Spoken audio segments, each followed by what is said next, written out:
Let's talk about Milwaukee vacant lots, homegrown CDS, and sustainable placemaking. First question I always get, where the hell's Milwaukee? Outside Chicago. Better answer. Near Santa, in Wisconsin. Okay, but moving along. Very seriously. Milwaukee's north side, 100% African American, poverty rate 3 times the national average, public health hot zone, is one of the poorest communities in the nation.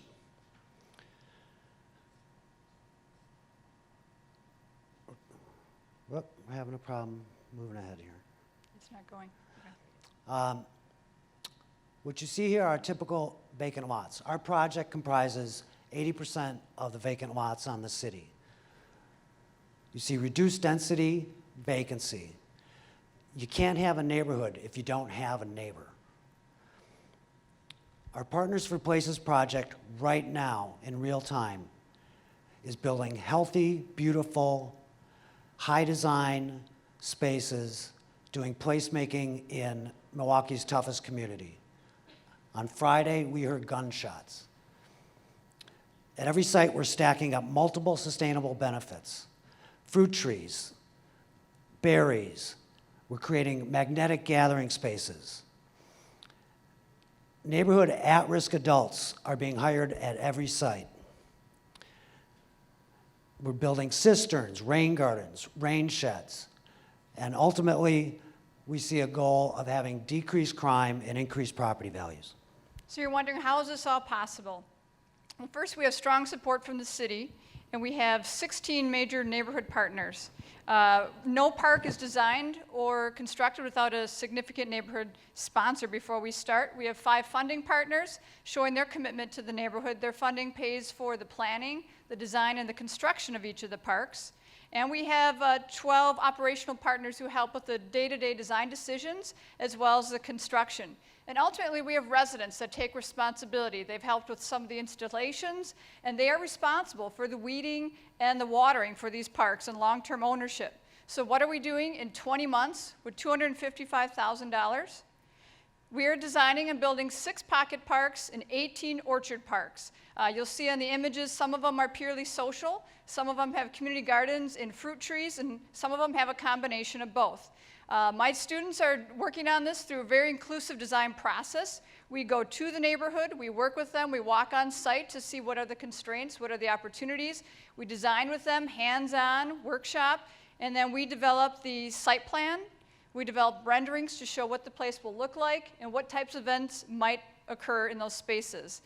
We have 12 constructed, 8 are under construction as we are standing here right today. This one was built last year. It was our kickoff. It's in full bloom this summer. It has fruit trees, cisterns. It's won some awards.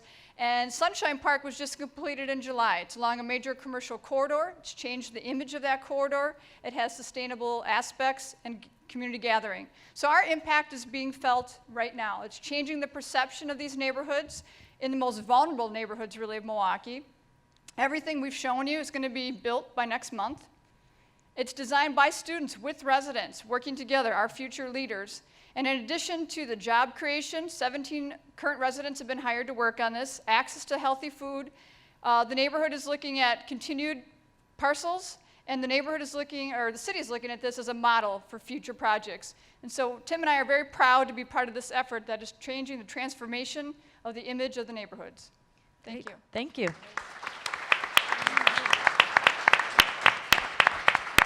Gia, and then Andrew. Sure.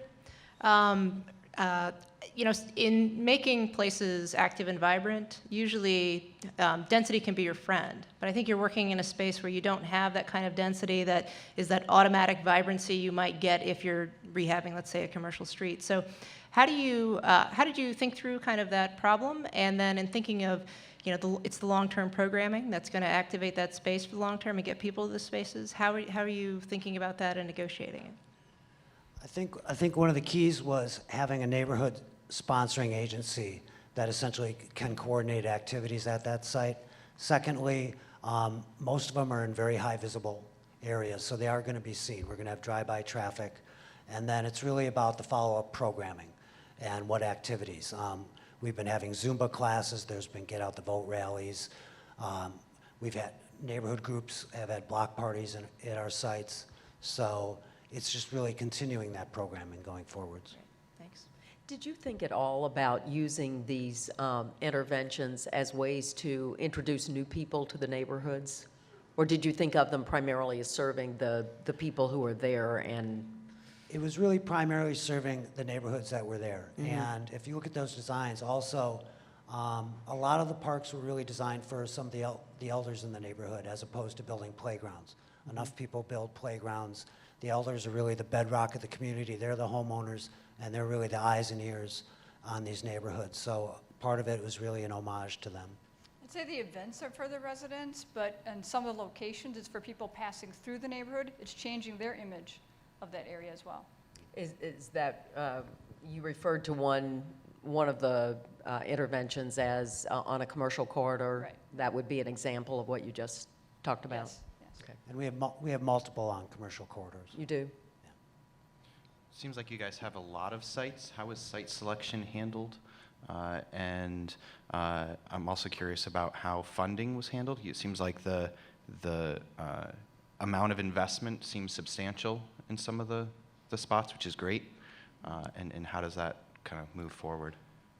Site selection took place. I essentially curated about 150 sites and then ran them through our Department of City Development. They were vetted for environmental. Are they city-owned? These are, virtually every site is city-owned. Okay. 18 of the 20 are city-owned. Vetted the city sites for development possibilities, also environmental, and then we shopped those to the neighborhoods in the workshops, and we gave them essentially multiple sites, and they selected sites. On the funding side, we were very lucky to have funders in the city approach us to apply for this USDN Partners for Places grant, which we won, that had local matching. So it's national money from Bloomberg and local money from 4 foundations. Are these sites permanently preserved, and is there a strategy to connect that to development around certain areas in collaboration with the master plan and with developers who may have potential ideas for growth? Yes, the answer is yes. They will be permanently parks because we want the neighborhood and the sponsors, which could be a local church or nonprofit, to take ownership of them. And one thing that we're talking about, I'll probably have one of my grad students look at the value. I think it's important to look at the current value of the houses around there and the properties, whether it's commercial or residential, and then 5 years from now, take a look at that value. And that helps us to be a model. You're hearing this across the country, but for us in other neighborhoods as well. And just to follow up, is there an equity consideration here? Equity by the residents? Increasing values, and the question is, will people be able to afford to stay in that community? And we'll have to leave that question. Drop the mic. But right this is one of the great things is that the presentations are short also because it's the start of a discussion rather than the conclusion of it. So I would encourage you all to take that opportunity to ask these questions and talk more about these presentations. So thank you. Thank you. Thank you.